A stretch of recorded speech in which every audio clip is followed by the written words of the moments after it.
Good morning students. आज हम आप लोग को मूल अधिकार के पार्ट 3 के अंतर्गत बताने जा रहे हैं। इसमें आप पढ़ेंगे पार्ट 3 के अंतर्गत शोषण के विरुद्ध अधिकार और धार्मिक स्वतंत्रता का अधिकार। पार्ट 2 के अंतर्गत मैं स्वतंत्रता के अधिकार के अंतर्गत जितने अधिकार आते हैं मैं वो आपको क्लियर कर दिया था। और मूल अधिकार पार्ट 1 के अंतर्गत आपको समानता के अधिकार का मैं विस्तार से समझा दिया था। ठीक, आज मैं आप लोगों को समझाऊंगा शोषण के विरुद्ध अधिकार व धार्मिक स्वतंत्रता का अधिकार।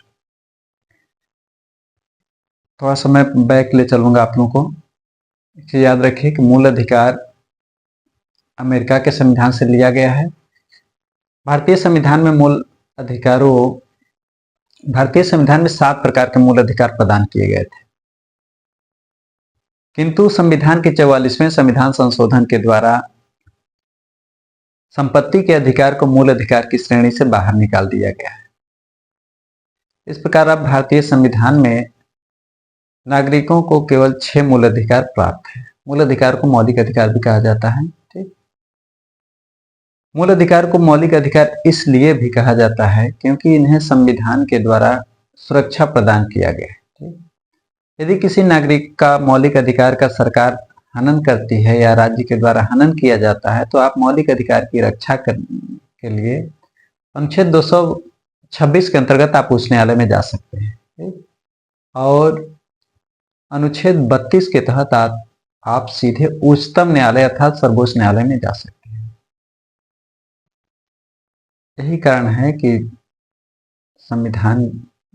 है कि मूल अधिकार को मौलिक अधिकार भी कहा जाता है। नागरिकों के सर्वांगीण विकास करने के लिए या चतुर्मुखी विकास करने के लिए ये मूल है, मतलब ये आवश्यक है। मूल अधिकारों की रक्षा किसके द्वारा की जाती है? तो आप ये समझ लीजिए मूल अधिकारों की रक्षा उच्च न्यायालय और सर्वोच्च न्यायालय दोनों के द्वारा की जाती है। आप जब अनुच्छेद 226 के तहत जब आप उच्च न्यायालय में जाएंगे मौलिक अधिकारों के या मूल अधिकार की रक्षा के लिए, तो उच्च न्यायालय अनुच्छेद 26 के अंतर्गत वो 5 प्रकार के रीट जारी करती है। बंदी प्रत्यक्षीकरण, परमादेश, प्रतिषेध, उत्प्रेष, अधिकार परीक्षा। और यदि आप सीधे मूल अधिकार के हनन के विषय में आप सीधे उच्चतम न्यायालय भी जा सकते हैं। तो उच्चतम न्यायालय भी आपके मूल अधिकारों की रक्षा के लिए उच्चतम न्यायालय को भी 5 प्रकार के रीट जारी करने का अधिकार। यही रीट बंदी प्रत्यक्षीकरण, परमादेश, प्रतिषेध, उत्प्रेष, अधिकार। मौलिक अधिकारों की रक्षा की गारंटी, मौलिक अधिकार की रक्षा दोनों करते हैं, उच्च न्यायालय और उच्चतम न्यायालय दोनों के द्वारा किया जाता है। लेकिन मौलिक अधिकारों की रक्षा की गारंटी केवल सर्वोच्च न्यायालय द्वारा दी जाती है। याद रखिए, भारतीय संविधान के भाग 3 में मौलिक अधिकारों का उल्लेख है, जो अनुच्छेद 12 से लेकर के अनुच्छेद 35 से मौलिक अधिकार से संबंधित है। भाग 3 को मैग्ना कार्टा भी कहा जाता है। अब आगे हम आते हैं टॉपिक पे। शोषण के विरुद्ध अधिकार का उल्लेख संविधान के अनुच्छेद 23 से 24 में किया गया है। शोषण के विरुद्ध अधिकार का उल्लेख किस अनुच्छेद में किया गया है? तो अनुच्छेद 23 से 24 में किया गया। अनुच्छेद 23 के अंतर्गत यह बताया गया है, मानव के दुर्व्यापार व बलात् श्रम का निषेध किया गया। देखिए, बलात् श्रम क्या होता है? बलात् श्रम का मतलब होता है बलपूर्वक काम कराना। मतलब किसी से कोई भी काम व्यक्ति फ्री में तो करता नहीं है, बलपूर्वक काम कराना। यदि किसी को आप मजदूरी घर के काम करने के लिए ले जा रहे हैं, किसी मिस्त्री को ईंटा जोड़ने के लिए, उसके पास समय नहीं है, ठीक, वो लगातार आपके पास 10 दिन काम किया, 11वां दिन कह रहा भी हम आज काम नहीं करें, तो आप जबरदस्ती उसके पैकेट में पैसा डाल करके और नहीं उसको काम करा सकते हैं कि चलो मेरे यहाँ क्यों नहीं काम करोगे। वो पैसा से भी काम आपके यहाँ तभी कर सकता है जब उसकी इच्छा है। तो इसी को कहते हैं बलात् श्रम। बलात् श्रम का मतलब होता है बलपूर्वक काम कराना। तो बलात् श्रम का अनुच्छेद 23 के अंतर्गत क्या किया गया है? प्रतिषेध कर दिया गया है, अर्थात निषेध कर दिया गया, इसको समाप्त कर दिया गया है। ठीक, तो बलात् श्रम के अंतर्गत कई आते हैं। तो तीन प्रकार के अनुच्छेद 23 में तीन प्रकार के शोषण को का प्रतिषेध किया गया है। मतलब अनुच्छेद 23 के अंतर्गत नागरिकों के 3 प्रकार के शोषण का प्रतिषेध किया गया है। मतलब 3 प्रकार के शोषण को समाप्त कर दिया गया है। ठीक, तो 3 प्रकार के शोषण कौन कौन है आप याद रखिए। देखिए, मानव के दुर्व्यापार व बलात् श्रम का प्रतिषेध किया गया है। किस अनुच्छेद में किया गया है? तो कहेंगे अनुच्छेद 23(1) के अंतर्गत। अनुच्छेद 23 में, अनुच्छेद 23 में कोई पूछे कौन 23(1) की 2, तो कहेंगे अनुच्छेद 23(1) में किया गया। ठीक, तो इसमें 3 प्रकार के मानव के दुर्व्यापार पर रोक लगाया गया है। 3 प्रकार के बलात् श्रम, 3 प्रकार के मनुष्यों को शोषण का, मनुष्यों से संबंधित 3 प्रकार के शोषण का निषेध किया गया। वो 3 प्रकार के शोषण क्या क्या है इसके अंतर्गत देखिए। एक क के अंतर्गत समझ लीजिए बलात् श्रम। बलात् श्रम, बलात् श्रम का मतलब अभी मैं बताया क्या करना, जबरदस्ती काम कराना आप कह सकते हैं। ठीक, जबरदस्ती, ठीक, बलपूर्वक कार्य कराना, इसका अर्थ होता है क्या? बलपूर्वक, बलपूर्वक कार्य कराना, बलात् श्रम का अर्थ होता है। दूसरा ख के अंतर्गत आप समझ लीजिए क, मानव के दुर्व्यापार व बलात् श्रम का प्रतिषेध कर दिया गया है अर्थात समाप्त कर दिया गया अनुच्छेद 23(1) के अंतर्गत। तो इसके अंतर्गत किस प्रकार के शोषण के विषय में बताया है? तो बलात् श्रम, बलात् श्रम का समाप्त कर दिया गया है। बलात् श्रम का अर्थ होता है बलपूर्वक कार्य कराना। और बेगार, बेगार का अर्थ होता है निःशुल्क काम कराना, निःशुल्क, अर्थात कह सकते हैं बिना पैसा के काम कराना, बिना पैसा, जो बिना पैसा के काम करता है उसी को बेगार कहा जाए। बिना पैसा के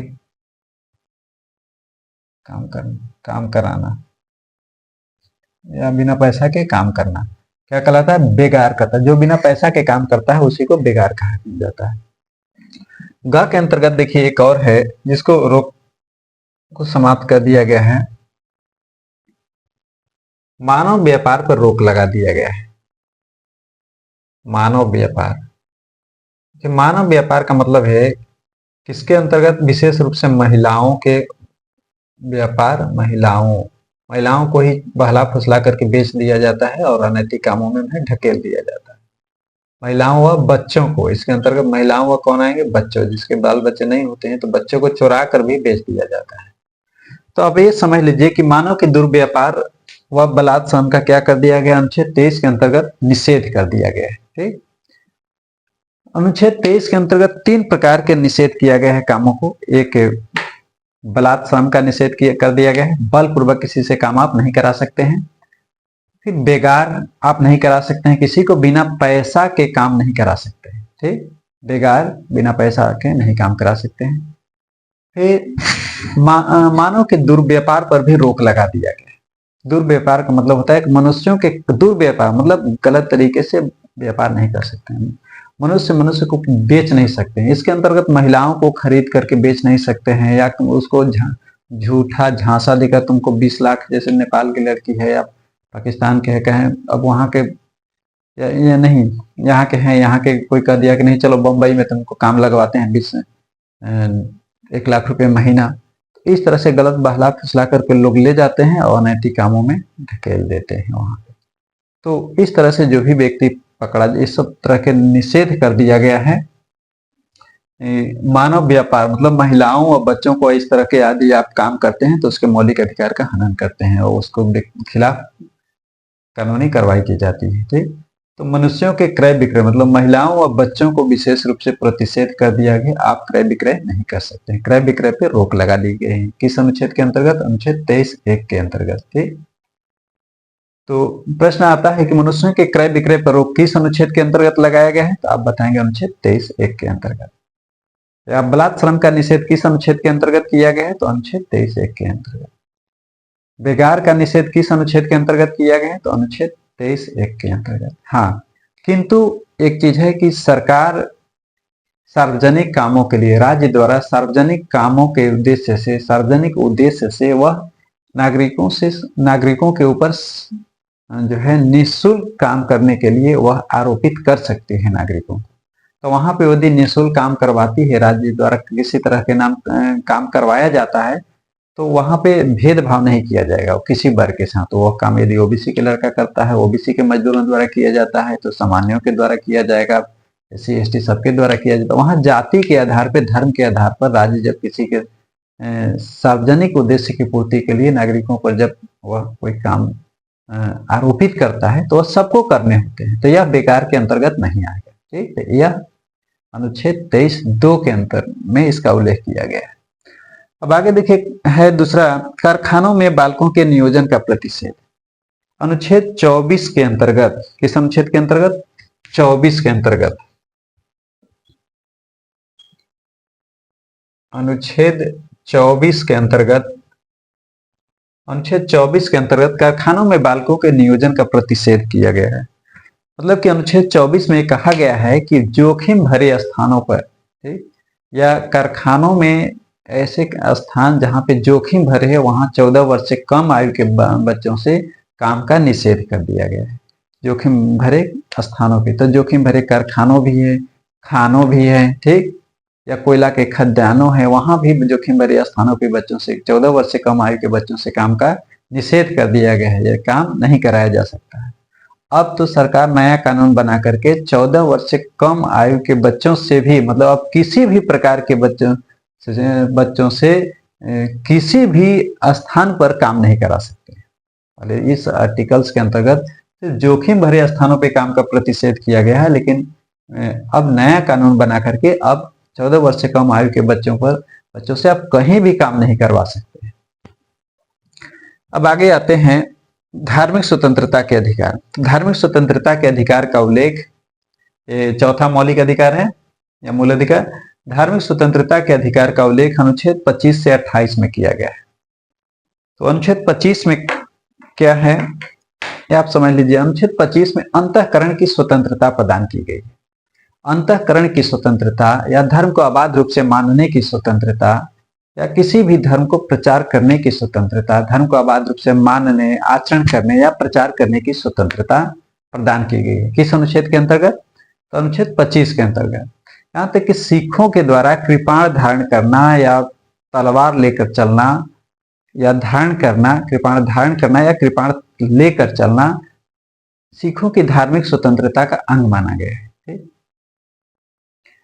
अब आगे आइए कि धर्म के अंतःकरण की स्वतंत्रता या किसी भी धर्म को आचरण करने, प्रचार करने की स्वतंत्रता। यदि आपको किसी धर्म पर विश्वास है, जैसे हिंदू धर्म है, राम रहीम की पूजा कर रहे हैं, राम की या लक्ष्मण की या सीता जी की, तो उस पर आपका भरोसा है, या संतोषी माँ पे या गायत्री माँ पे, दुर्गा माँ पर, शंकर जी पे, किसी पर भी आप भरोसा करते हैं, तो वो आपको उनको प्रचार करने के भी आपका अधिकार है। हृदय से अंतःकरण की स्वतंत्र, यदि आपका विश्वास उनके ऊपर आ गया तो आप उनकी प्रार्थना कर सकते हैं, उनकी पूजा पाठ कर सकते हैं, उनकी आराधना कर सकते हैं, उनकी प्रचार भी आप कर सकते हैं। इसमें किसी भी प्रकार की रोक और प्रतिबंध की बात नहीं की गई। ठीक, अंतःकरण की स्वतंत्रता, हृदय से आपका विश्वास अंतःकरण के जिस धर्म पर आ जाए आप उसको अपना सकते हैं, छोड़ सकते हैं, और जिस पर विश्वास टूट जाता है उसको हम छोड़ भी सकते हैं, दूसरे को अपना भी सकते हैं, क्योंकि संविधान में कहीं भी किसी भी तरह का धार्मिक नियंत्रण की बात नहीं की गई है और न ही धर्म परिवर्तन की बात कही गई। अंतःकरण की स्वतंत्रता का उल्लेख है। अगर एक धर्म को हम मान रहे हैं, बाई चांस हमारा उस धर्म से विश्वास कम हो गया, कहीं किसी दूसरे धर्म पे आ गया, तो हम अपना सकते हैं, हमारी मर्जी, आपकी मर्जी। ठीक, हाँ, किंतु दूसरे धर्म को लोभ के कारण आप अपनाते हैं, या कोई छल बल के द्वारा अपनाया जाता है, कि आपके छल बल के द्वारा कोई दूसरे धर्म अपनाने के लिए प्रेरित करता है, तो यह दंडनीय अपराध माना गया है।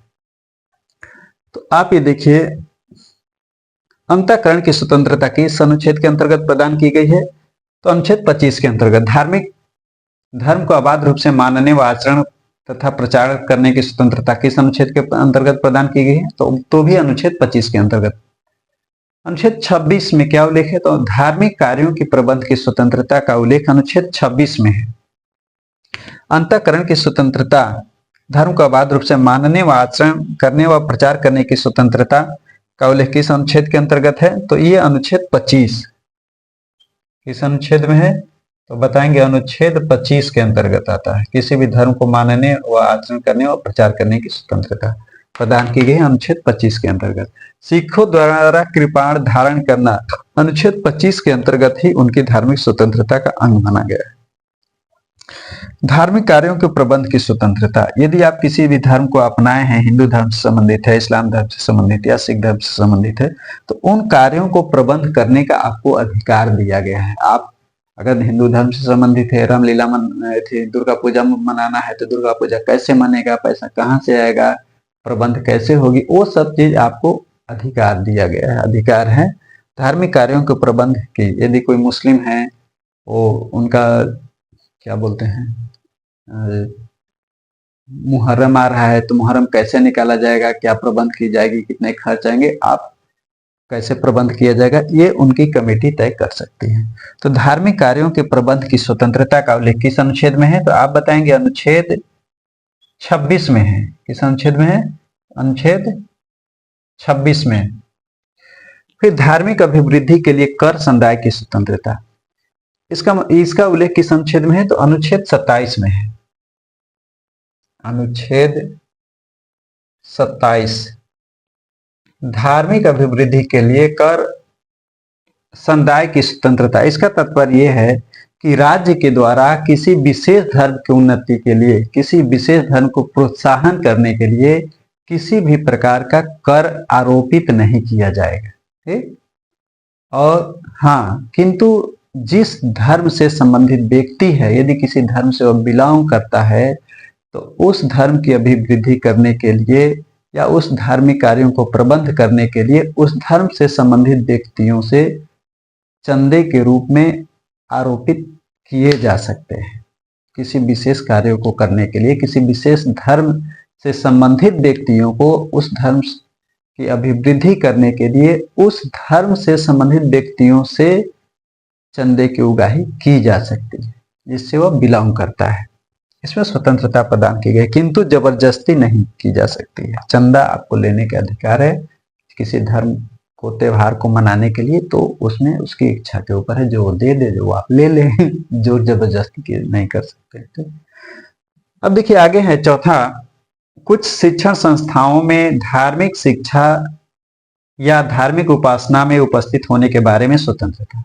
इसका मतलब समझिए, विस्तार से समझिए।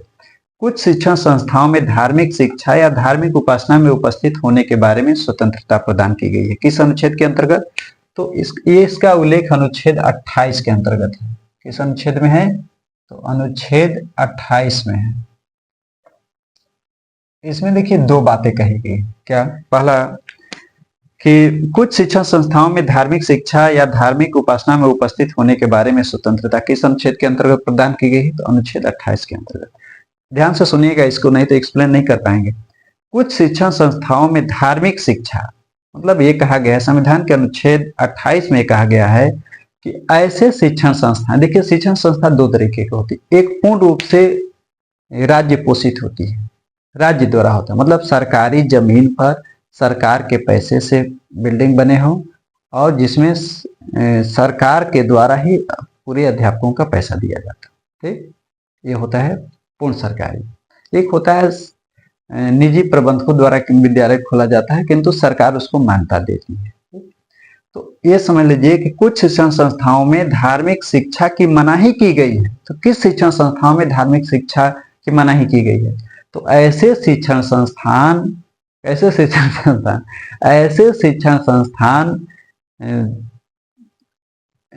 जिनके अध्यापकों का वेतन सरकार देती है और सरकारी जमीन पर बने हो और सरकार के पैसे से बने, ठीक, पूरी तरह से सरकार द्वारा दिया जाता है। ऐसे शिक्षण संस्थान जिनके खर्च का पूरा जिम्मा सरकार उठाती है, अर्थात पूर्ण रूप से सरकारी शिक्षण संस्थानों में धार्मिक शिक्षा नहीं दी जा सकती, ठीक, किंतु मान्यता प्राप्त विद्यालयों में या किसी ट्रस्ट के द्वारा खोले गए विद्यालयों में, किंतु उस विद्यालय को सरकार द्वारा मान्यता दी गई हो, तो ट्रस्ट के द्वारा, जैसे कन्वेंट स्कूल हो गया, ठीक, ट्रस्ट के द्वारा खोला गया है, या और कोई विद्यालय इसी तरह से किसको ट्रस्ट के द्वारा खोला गया है, सरकार ने उसको मान्यता दिया है चलाने के लिए, तो ट्रस्ट के द्वारा, कोई संस्था के द्वारा विद्यालय खोला गया है तो वहां पे धार्मिक शिक्षा दी जा सकती है।